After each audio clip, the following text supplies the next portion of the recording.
ಇಂದು ನಾವು ಶಂಕರಾಚಾರ್ಯರ ಮೌಲ್ಯಗಳ ಬಗ್ಗೆ ಮಾತನಾಡೋಣ.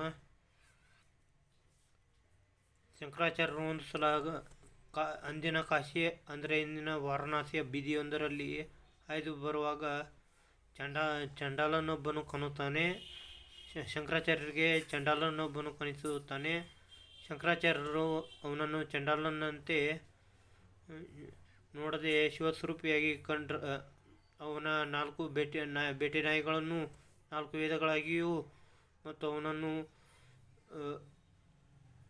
ಅವನನ್ನು ಶಿವಸ್ವರೂಪಿಯಾಗಿ ಕಂಡರು.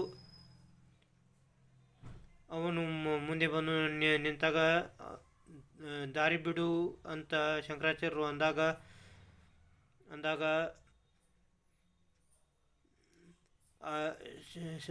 ಚಂಡಾಲನು, ನೀನು ನನಗೆ ಹೇಳುತ್ತಿದ್ದೀಯೋ ಅಥವಾ ನನ್ನ ಆತ್ಮಕ್ಕೆ ಹೇಳುತ್ತಿದ್ದೀಯೋ ಎಂದು ಕೇಳುತ್ತಾನೆ.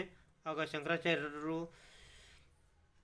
ಕ್ರಿಮಿಕೀಟಾದಿಗಳಲ್ಲಿ ಪ್ರತಿಯೊಂದು ಜೀವಿಗಳಲ್ಲಿಯೂ ಕೂಡ ಪರಮಾತ್ಮನ ಅಂಶವಾದಂಥ ಆತ್ಮ ಇದೆ ಎಂಬುದನ್ನು ಯಾರು ಅರಿತಾರೆಯೋ